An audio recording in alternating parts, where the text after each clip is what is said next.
Running a home service business is hard. So how is it that some people make it look so easy? Well, we'll tell you. This is the Freedom Blueprint Podcast. It's always good to hear the wins that successful contractors have. But have you ever thought that the best advice would be to hear about the speed bumps they encountered, the mistakes they've made along the way? We're going to talk about the good, the bad, and the ugly. We want you to be successful and avoid the mistakes others have made. Let's get this party started. Welcome to the Freedom Blueprint Podcast. Now your host, Justin Deese. Welcome back to another episode of Freedom Blueprint Podcast. I'm your host, Justin Deese, and today we're hanging out with Josh Crouch, and you've got a laundry list of things that you're involved with right now, and it's impressive, and I can't wait to learn a little bit more about it, but you're the founder of Relentless Digital, you are the co-host of Service Business Mastery Podcast, and you and Tersh have now started Trade Automation Pros. Have I left anything out? We have a few other entities, but we'll stop there. That's good. We'll stick with three. So I don't three know. is good. Yeah, three is good. And yeah, I mean, one of the top podcasts in our space. So being a fellow podcaster, I know that that's a whole lot of work. So congrats to all the. It's underappreciated how much work it is to not only find quality guests to get quality content out, but then all the production, because it's a company within itself. Even if you don't, it's not revenue producing, you got to do email marketing, social media, you got to put it on the podcast catchers, you got to put video out there, and you got to clip everything. Like, it is a full-time production. It's a lot of work. And all we ask people to do when they listen is to share it and review it. Yep. And that's it's crazy. I've seen some stats on podcasting because it's still a very I think Neil Patel, he puts a lot of data out on that stuff. And he said that there's still even though podcasting has kind of exploded within our space, it feels like there's a podcast in every corner. Right. Right. But it's so underutilized to this point. And honestly, Tersh and I, and we'll get in the background and stuff a little bit, but Tersh and I have been podcasting together for 4 years. He podcasted for 4 or 5 years before that. He's coming up on almost 10 years doing this. And I don't think he ever thought that this would be like a business, and it has turned into one. It wasn't the point, but by putting out good content and getting a following, just like anything in life, there's a lot of talk about micro influencers, or kind of like influencers within a certain space. It's becoming very popular for brands to market through those influencers.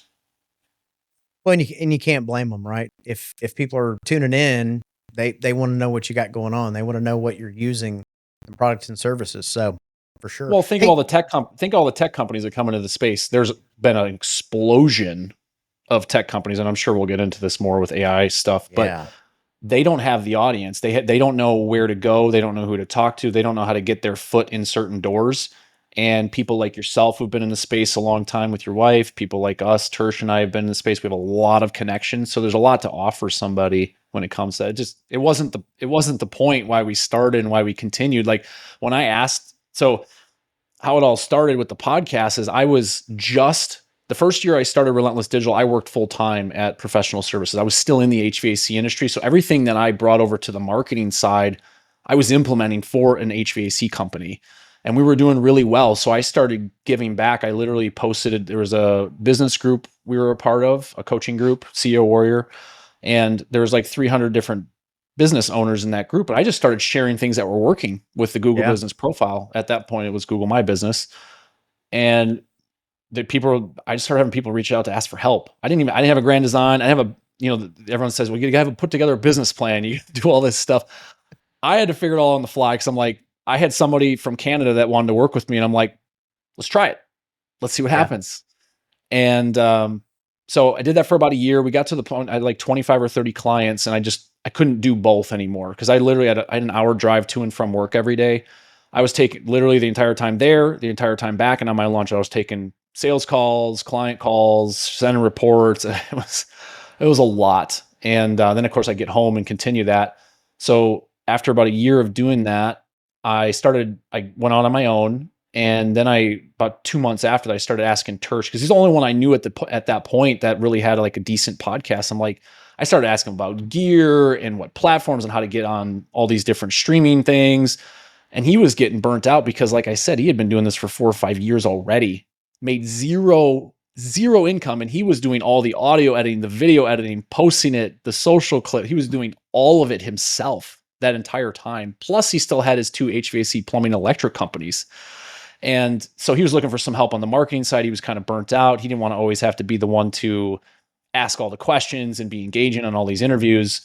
And so it worked out really well, but it kind of a roundabout way. He asked me to join him because he was burnt out. So I just happened to be in the right place at the right time. And Tersh and I have become essentially like brothers. Like, we talk every day. We banter extremely well, and a lot of people really like that because it's also, they get good information, but they also get the banter. It kind of feels like they're part of like we're just in the shop and we're just shooting the breeze versus just trying to get information. So, but before we dive in, I want to say congrats, man. Big milestone for you. I've had a few of those this year. I just got married.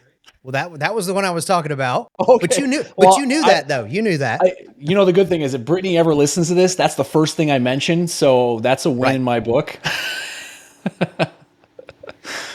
But Brittany and I have been together for 13 years, and we finally tied the knot. We've been engaged for 11, which, you think you're the only one, and then you start sharing that story, and people are like, "Oh yeah, we were together for 7 years. We were together for 15. We're on year 20, and we're still not married." So a lot of those stories are coming out of the woodwork, but we finally got married. We've moved across the country. We've started a business. Her kids live with us full time. We got 4 animals. Like, we were as married as you can be without being married. Very cool. That's pretty awesome. So let's see. You talked a little bit about the podcast. Tell us about Relentless, man. That's really been a big growing company. I mean, you guys have been listed on, you guys have won some pretty big accolades on that as well. Yeah. Never, just like starting this business, never really intended all that stuff to happen. But once we started growing, and once I started realizing that we were doing something kind of special, I started keeping my eyes out for things that we could apply for, things that were not popularity contests, but were actually based on real applications and people actually analyzing those. So last year we got on the Inc. 5000 list, which, if you're not familiar with that, every year they put together the 5,000 largest privately held companies, and they base them based on percentage growth. So typically when you are a little bit smaller, the percentage growth, you can get a little higher on the list, but we were 217th out of the entire country for fastest growing. So it's one of those things, like, they don't tell you where you are. They tell you you're on the list, and then they wait till like the day of, and you sit on this screen. You have no idea what number you are. So, of course, we're speculating. We're like, well, maybe we're like 1,500. I was looking at the last year's list. I'm like, maybe we're like 1,500, maybe 2,000 on the list. And then the number pops up on the screen. It's one of those moments you're like, you can't really believe it, that something you were able to create and grow has been recognized, and you actually are doing something extraordinary that very few people can do or have done. So it was a really rewarding moment. And then the one I really wanted to win last year was Inc. Best Workplaces. We didn't quite win it last year.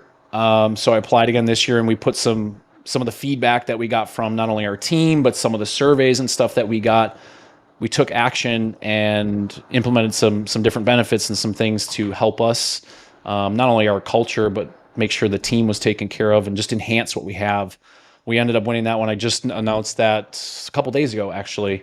So super excited about that and everything that comes along with it. I mean, it just means a lot. It means that not only are we taking care of customers because they're staying, new prospects trust us because of the branding that we have out in the space. And then our team doesn't churn. We don't lose team members, at least the ones that we don't want to lose.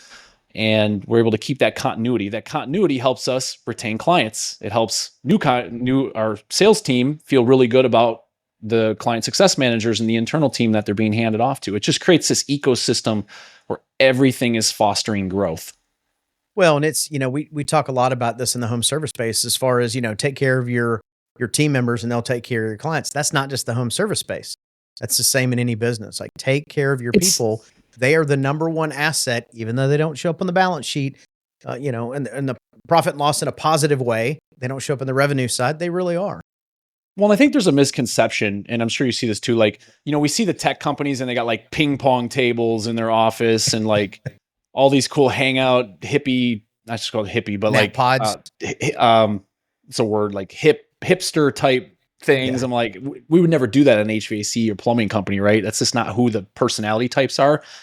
But it really is as simple as doing like listening to your team. I would say one of the things that two things that we implemented that have really helped. One, about 2.5 years ago, we implemented EOS, which a lot of people know of EOS. I didn't know about it when I was in the trades. I'm starting to see more trades companies start implementing it. But the book Traction by Gino Wickman was a great starting point. We did not self-implement. We self-implemented a couple things from the book and then realized that we needed to hire a coach. And so it took us about, 9 or 12 months before, just to get the leadership meeting where it needed to be. And then we started rolling this out to all the various departments. So our ops department, our sales and marketing, our client success team. So I think we have like 5 or 6 weekly meetings now. I'm only a part of like 2 of them. The leadership one and the sales and marketing.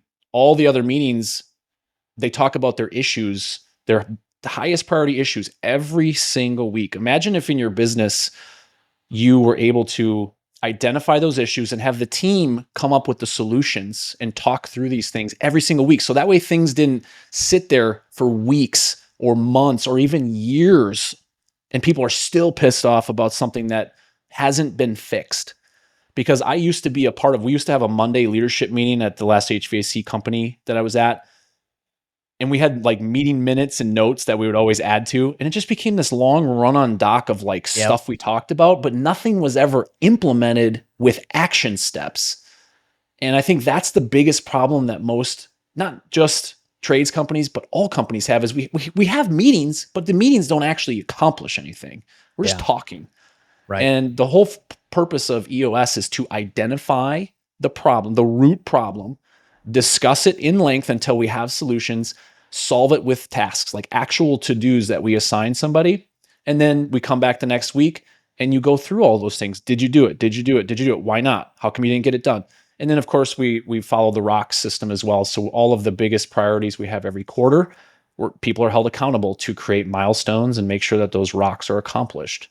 And it just creates an infrastructure where all of our problems, like if we have perfect example, our lead PPC strategist is out. He is having some issues with his kidney. I don't know how long he's going to be out for. So we quickly identified that we need a backup plan. The backup plan was, hey, we need to hire another strategist. Literally right after that meeting, I put together a post, got it on, we use Who Hire for hiring, which I think I mentioned at your guys' event. Yep. And put it live. I already have ad spend. Literally the day after we discussed it, it's already live. We already have 30 applicants today. It allows us to move at such a speed that we can't lose because we're always proactively fixing whatever problem is coming next. Isn't that interesting that so many businesses don't do that? Because it is so important of identifying, and then once you identify, do something about it. Well, I'm sure you can relate to this, Justin, because you've ran trades companies and you're still part of some. Because when technicians and staff in those businesses are not doing anything, they're not on calls, we know they're not making any money. And it's a different business model. Like we have monthly recurring revenue. So for us, I know that money's coming in every month. Trades businesses don't have that luxury. So like if we put together meetings, it's kind of like the opposite thought. It's like, well, we're not making money. And business owners sometimes get so worried about the revenue and what's coming, and we don't take care of the problems that we have in our business. And that's what drives people away. That's what drives our best producers away, because they want to be at a company that they feel heard, that there's growth opportunities. That the other thing I was going to share is something we did after we implemented all these department EOS meetings, is we went to monthly one-on-ones with every single person on the team. Yes. And it's a 30-minute meeting with their direct report where they can bring up issues, if they want certain training, they want to learn something else, they want to potentially move into a different department. We know that stuff before their annual review comes up.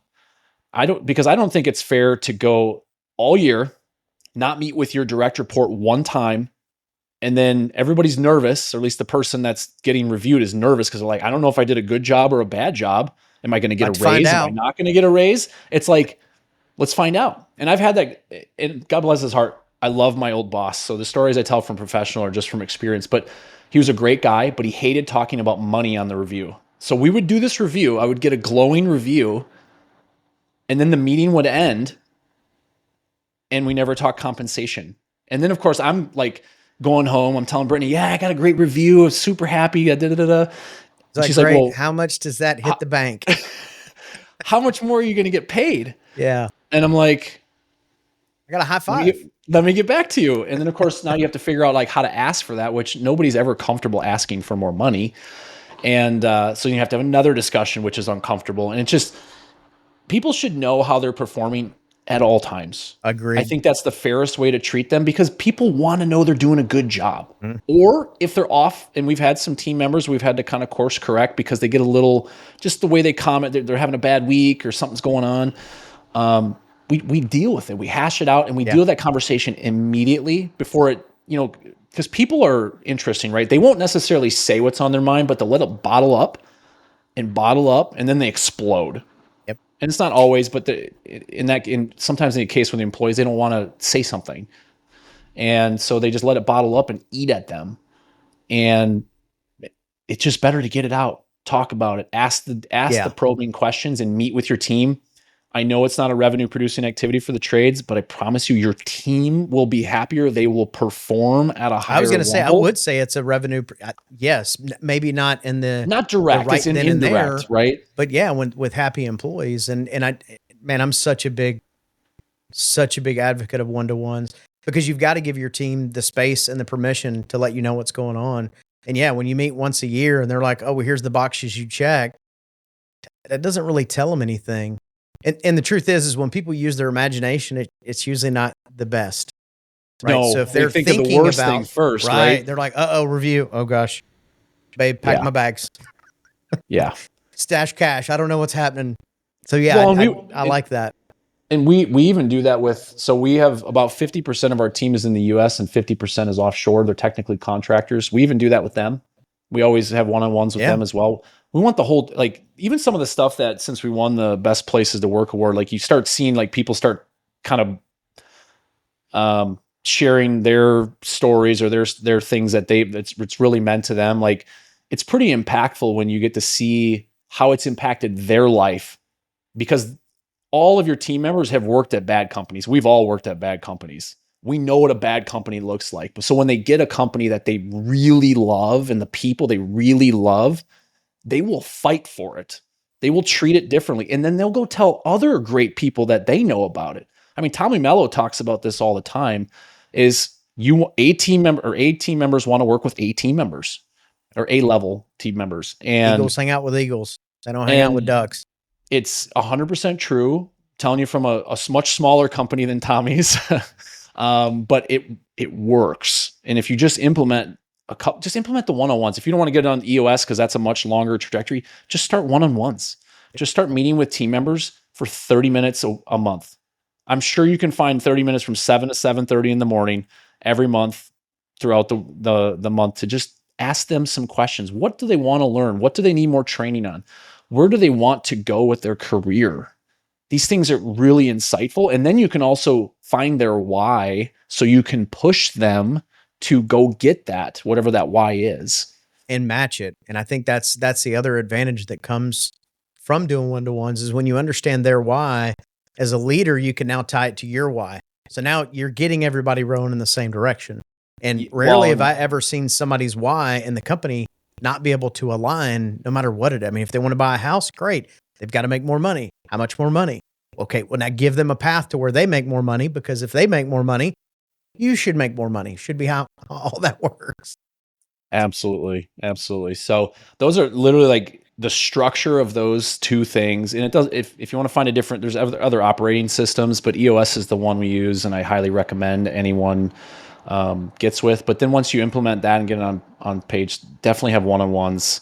It is the information you learn from those conversations is really rewarding to see. And it also helps you determine what benefits you might need. Maybe there's issues like people are talking about behind the scenes, but they don't want to bring up, but then they'll talk to their direct report because it's not the owner of the company. Right. And then that person can be the buffer to send the information to the leadership team. So the leadership team can actually make an impact on that person and on their time at the company. Well, I got to be honest with you. We were going to talk about all kinds of stuff, and we've rolled right into leadership, which I love. It's one of my favorite topics to talk about. So this is great. So I wanted to loop back real quick. You were talking about not being a revenue generating thing with meetings. A lot of HVAC companies kind of fall in that same category where when it's slow, they're freaking out and they don't meet and they send everybody home. And then when they're busy and they're making money, they're too busy to stop for a minute and have meetings. So it's like this whole evolution that ends up happening a lot of times with busy with busy entrepreneurs. So, well, and that doesn't even get into training, right? Like for trades businesses, you also need to train every week. You know, especially your staff that answer, especially your customer service staff, the staff that answers the phone and the staff that is in the home, because they need to be trained regularly. I mean, that's one thing that really was hammered into me at professional services. We had, Monday, we always had a huddle just to get everyone on the same page for the week, especially with like weather forecasts and what's expected from the schedule and marketing. But then we had Tuesday was our customer service day. So our techs would literally every single day, we broke down the actual process from them from the time they called the customer to being on the way to parking the driveway, how to walk up to the door, how to knock on like every detail was broken down into, okay, this week we're going to practice the pre-report phone call. So somebody would call and we'd put it on speaker so everyone could listen and everyone would practice. And that person would actually physically go outside of our warehouse and act like they were on the way. Everything all the way to the kitchen table and how to present yourself and how to put booties on, where to put them on, where to set your tools.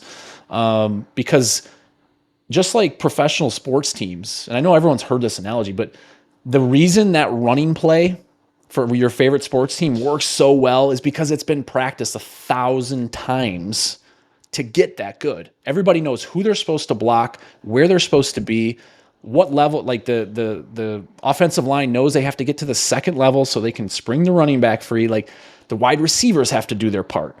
And that's the only way you get those big plays because everyone's so good at that level.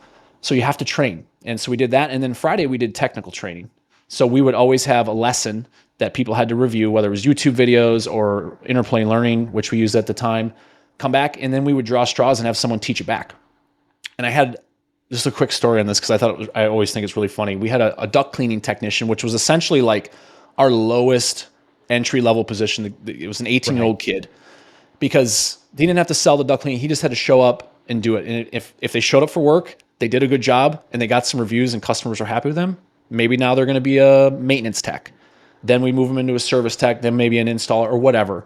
But it was an entry-level position for us to see what their work ethic looked like. And they didn't know much, but this 18-year-old kid was so worried about being like in front of the room and looking foolish, like he didn't know the lesson. He would watch these videos 6 to 10 times a week. He told me this. And because he didn't want to draw the straw and look dumb. That's awesome. So people will do that to protect themselves, but then think about how reinforced that lesson is in their head because they watched it so many times because they didn't want to look foolish. And then the flip side of that, it allows your technicians, because let's be fair, guys are not always the best communicators. And in the trades, and I love having ladies in the trades, so don't get me wrong when I say this, but our team was all guys. We just didn't have any technicians that were females that wanted to get in the trades in our area. They don't communicate very well. So what that did is it fostered this open communication of the senior techs sharing with the junior techs and feeling comfortable having those conversations. So that way the junior tech could always call up and feel like they were going to get an answer and someone wasn't going to ridicule them because they didn't know or they didn't pay attention to the lesson. So it opened up a line of communication where the team worked better together. Yeah, it's always a good practicing, doing role playing is something that I think that most business owners know that's important, and most of them don't do. And most of them don't do it because their technicians hate it. Well, and so what do teams like that, what do they do now? Well, we go buy Rilla. We go buy I'm going to call them Band-Aids, but they are Band-Aids if you don't have a good process. You They still got, like yeah, you still, somebody they want still the has tech to run that. Yeah, and if you're not familiar Yep. with Rilla is an AI ride-along software, and Which is fantastic, by the way. oh, it's amazing. Like the Yeah. companies that have a great process and their techs are well trained, they're blowing up because this has allowed them to escalate and gamify the system. But you can't you can't use technology to band-aid terrible processes.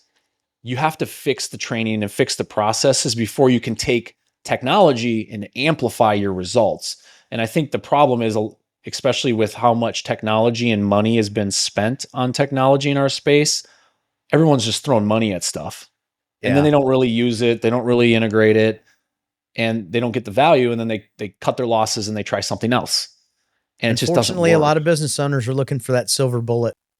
And the truth is, the silver bullet is this: hard work and consistency. Like Rilla is such an amazing product, and I've watched companies implement it and it be wildly successful. And I've watched companies that have rolled it out and it has been a drain on the company. And the difference was the companies that did really well, they had a plan, they implemented, and they rolled it out, and then they kept rolling it out, and they kept, checking in on it, and they used it as a tool. None of these are going to be substitutes for leadership or processes. None of them. Absolutely. And that's so in Tersh and I, to kind of get back to the third business we mentioned, and just to fill people in on like what's possible, is the problem with having so much in your tech stack or your technology stack is these systems don't talk to each other natively typically. So like you'll have one system do something, but then you got to take that same data and you got to move it over to another system. So that way you can do estimate file. Let's say a web form comes in. I'll just give you guys like a basic example.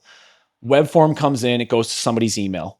It sits there, somebody replies, tries to book the appointment. Once somebody is ready to book an appointment, now we got to take that same data. Now we got to put it into our field service management software like ServiceTitan or House Call Pro or Sarah.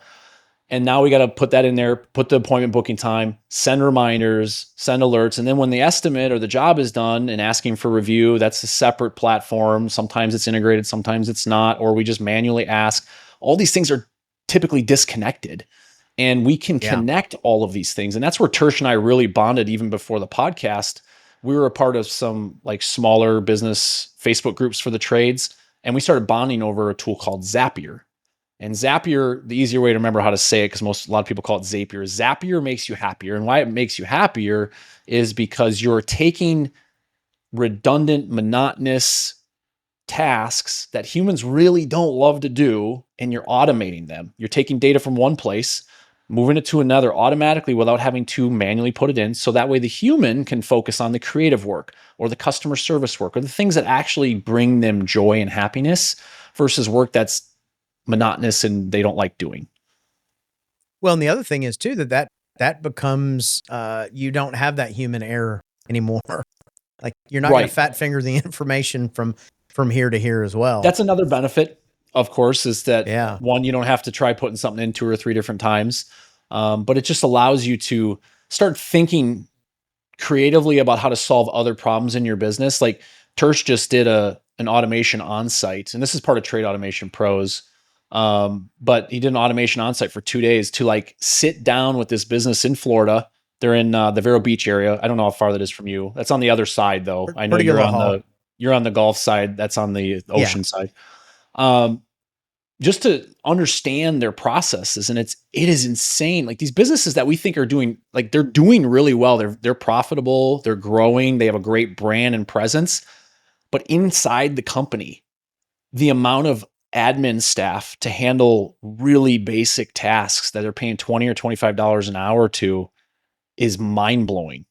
And as technology changes here, look, these AI, large language model, AI companies, whatever you want to call them, They're talking about artificial general intelligence by next year. This is coming. Don't they say it soon. doubles like every 90 days or 6 months? It doubles. And it's insane. Like at some point you have to start leaning in. And one, don't go for something like artificial general intelligence right now. Your systems need to be dialed in. And Tersh and I talk about this a lot. There's a 3-step process we use when it comes to deciding what can be automated, what can be delegated. And you have to optimize the process. Number one, we talked about this at your event. We have to optimize the process first. Make sure the process is good. If the process is good, then we decide, based on the tools that use this process, can we automate that? Now, some things can be automated, but there's a lot that can't. And Tersh and I have a lot of virtual assistants that we use. All of our social media content, our podcast production. I have an executive assistant that answers my emails, organizes my ClickUp for tasks, goes through Slack, because I have 3 different email addresses, that goes through all of that and organizes all of it for me. So I only have to focus on the most important information. So a lot of things you can do with delegation, and you can hire those people. Some people will tell you like $5-6. Honestly, we pay them well in their country, $10-12 an hour, and they perform exceptionally well. Like they literally love you because that changes their life. Right. And their for families. us, it changed. Yeah. We've had team members in the Philippines buy their parents' houses because it's changed their life. We've had one team member move out of the Philippines, which is a third world country, to Australia, which is a first world country, because he wanted a better life for himself. We had another one move to Spain.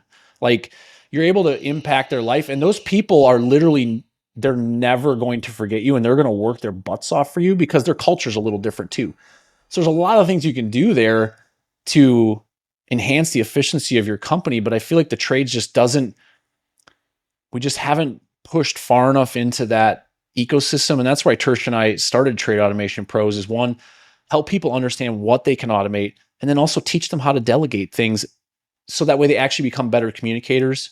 And then they don't have to worry about their email all day, or they don't have to worry about Facebook messages all day, because you can get lost in that stuff for hours a day. And for most people like me, I can't even log into Facebook, because if I do, 2 hours goes by and I'm like, I forget what I was even. You know how many times? What was I even doing in here? Oh my God, Justin. This happens to me probably at least once a day. I intentionally keep Facebook closed on my desktop.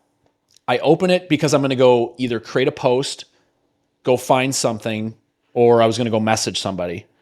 And I get in there, I open it up. Of course, the first post is always extremely relevant to something I like talking about or engaging with. So and then I start engaging. Now I'm scrolling, and I'm 5 minutes in, and I'm like, what was I going to do again? So I close it. And then, of course, I remember 5 or 10 minutes later, I reopen it, and the cycle continues. You have to be extremely intentional when you get on social media platforms to do the thing that you meant to do first before you start scrolling, because otherwise it is such a time suck. Yeah, I mean, it's designed on purpose. I mean, it's designed for the human attention span, and they've done a fantastic job. Unfortunately, they sure have. They sure have. So, all right. So let's do this, since we're talking about the trade automations business. What is a challenge that you can throw out to anybody listening? Well, I'm going to give it two different questions, and you can give 2 answers or one. So what is a challenge you can give to anybody listening to either, one, do from the marketing perspective of their business, or 2, from an automation standpoint? So what is one thing they could do in either of those? I think one of the biggest things, it's not necessarily about an automation thing initially, but do a time audit on yourself and have your team do this as well. Don't just, and what a time audit is, if you're not familiar with it, is literally have a piece of paper. You can buy these on Amazon for like $10, a little pad of paper with like all these different time audits, and it'll break your day into like 15 to 30 minute increments. Set a little timer, and then write down what you did after that 15 to 30 minutes. I've done this a couple times. I've only done it for about a week. I can't quite get to 2 weeks. I get kind of bored and I don't want to do it anymore. But what it does is it shows you all the things you're actually working on. Because the worst thing that happens is especially right now, we're in the middle of summer, and in HVAC specifically, everyone's busy. Like you're running around with a chicken with your head cut off. You probably at the end of the day cannot remember what you did today because you didn't write it down, and you have no way to go back and you're like, how can I find time in my day to take care of the important things? Because even when it's busy and your techs need you and there's fires, you still need to move the business forward. You still need to be having meetings with your accounting team, your marketing team. You still need to be pushing the envelope that way. And if you get busy just being busy, you can't do that. So a time audit is a time audit's a great first way to just understand what you're spending your time on. But then the other thing is tools like Zapier have an awesome search function. It literally is just a little magnifying glass at the top. You don't have to have an account to do this. Go start typing in the tools that you use on a regular basis. Slack, Teams, Gmail, Facebook, whatever tools you use on a regular basis, just go start typing them in, because what Zapier is really great about on their website is it will give you the most common automations that other people are using. So you don't have to think about this yourself. You can use what other people are using and be like, oh, that would be great. And that one doesn't really apply. That one would be great. And you can start making a list of things that you want to implement that are actually going to save you time. And so that would be my first thing. And that's more of a generic statement for automation. If I was going to say something specifically to marketing, I would say anything that has to do with making your responses to customers faster is what you should focus on. Web form submissions, chats, have something that helps you with, like Service Titan has a lot of abandoned calls, something that automatically texts those people back, missed call text backs. If you still have voicemails, voicemail text backs. Clean up that stuff, like the most simple stuff to clean up, because I've seen this stat multiple times.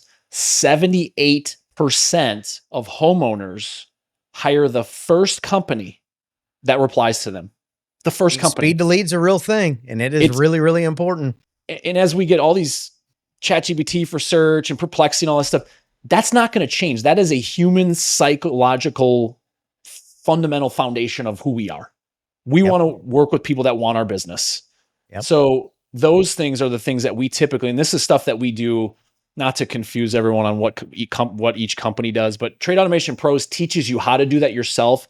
Relentless Digital, we have systems where our marketing clients will actually implement that for you with a messaging platform that does ringless voicemail, text message, email, stuff like that. So a little different there, where some people have a marketing company they're happy with, they just want to learn how to do it themselves. We can do that. And then if you want it done for you and you want us to do the marketing, we can do that for Relentless Digital as well. But those are the core things. Start there, and then your world will start opening up, because you'll start realizing that there are other things you can do. And that's before we even get into talking about how to layer in ChatGPT or Claude to make these processes even better, and make some of this stuff more customizable. We shared one at your event in Pensacola about how to reply to Google reviews with AI. And that takes a new Google review. It runs it through a ChatGPT prompt. It gives a really great reply, which is probably most likely it's better than your human replies. And it sends the reply automatically to Google. And then it can create a social media post on all the different platforms that you can put together and share. It makes your job easier. So you're constantly marketing. That's fantastic. So if somebody wants to find out more on how to work with you, how would they go about doing that? Well, so Relentless Digital, you can reach out to me personally. Trade Automation Pros, we can essentially just go to that website. We have a couple things. We have a course where we teach this stuff. We are also starting to do automation on sites. They're 2-day visits. Those are limited. Tersh and I only have so much time to do those, but they're limited to like 2 a month. But we can talk costs and all that stuff. But we go on site, we review what your team is doing, and then we come up with the automation ideas for you, and we implement them. We actually build them. So some people, that's a much easier thing than trying to dive into something they're not familiar with. But other people want to learn, they want to roll up their sleeves, and they want to learn a new skill. And we have a course for that. It's called Automation Foundation, which is on a platform called School. So either way, if you reach out to myself or Tersh for the automation stuff, either one of us will get you directed in the right place. If you want someone to completely do the automated marketing automation stuff for you and generate leads through Google Ads, Google Business Profile, your website, that would be something that we'd reach out to just Relentless Digital about. Fantastic. And all that stuff, I'll put every bit of that information into the show notes. So it'll be broken down so you'll know kind of where to go. I have one more plug for you. Absolutely. So I'm going to put my hat on now. Do it. Because it's a fun hat. TAP stands for Trade Automation Pros. But this October, Tersh, Julie, Brittany, and myself, so our wives and ourselves, are hosting our first ever in-person event. It's called Tap Into the Future, AI and Automation Unleashed. We're going to have I can't quite announce the speakers and stuff yet, but we're going to have content that you really haven't had a chance to see anywhere else. And we're going to have a little bit of workshopping of actually building these automations and teaching you how to look for automation opportunities and also how to delegate tasks. And we're going to have some really great speakers. And the really fun part of this event is it's in Savannah, Georgia. And most people at this point have heard of the Savannah Bananas. They have like 9 million followers online, and they're selling out football stadiums for baseball games right now, like capacity of 80,000 people. They're selling them out. We have a VIP seats to the night game on that Saturday night. So you get to be very entertained and network in an extremely fun, family-oriented environment. And you also get to learn, and it's not going to take away from your daily activities because it's on a Friday, Saturday, and Sunday. So we're not going to impede on your work schedule or anything like that, where you got to take out like a whole week to learn this stuff. Very cool. And again, we'll have all that info in the show notes as well. Josh, appreciate it, man. So what's interesting is we had a plan when we jumped on here, and we went deep into leadership, and I love it. That's literally my favorite topic. So, marketing strategy, there's a lot of that content out there and a lot of stuff can be implemented, but the thing people need to really learn, especially with AI, can help with certain things now, and it can write a blog post for you or write a video script. Leadership skills you're not going to be able to replace those. You're always going to need a leadership team. You're always going to need those skills, and you need to learn those skills. You need to start that. I mean, every single business, and most of these people in the trades, they were a technician or a salesperson or an installer. They thought they could do it better, or they didn't like working for their boss, but they never learned the leadership skills. Right. And those leadership skills are what's going to carry you to actually have a company that's worth selling at some point, or even a company that you keep as a lifestyle business that performs extremely well for you. You have to build these skills. The sooner you do it, the happier you will become. Agreed. Josh, thank you so much, man. Appreciate you hanging out. And again, all this info will be in the show notes. And thanks for coming and hanging out, man. Thanks, Justin. I really appreciate the opportunity. You've been listening to the Freedom Blueprint Podcast. Information is useless if not applied. So take what you've learned and go and implement it. We hope you've enjoyed the show. If you did, make sure to like, rate, and review. We'll be back soon. But in the meantime, find us on social media at Freedom Blueprint for Home Services and hit the website at www.freedomblueprintpodcast.com.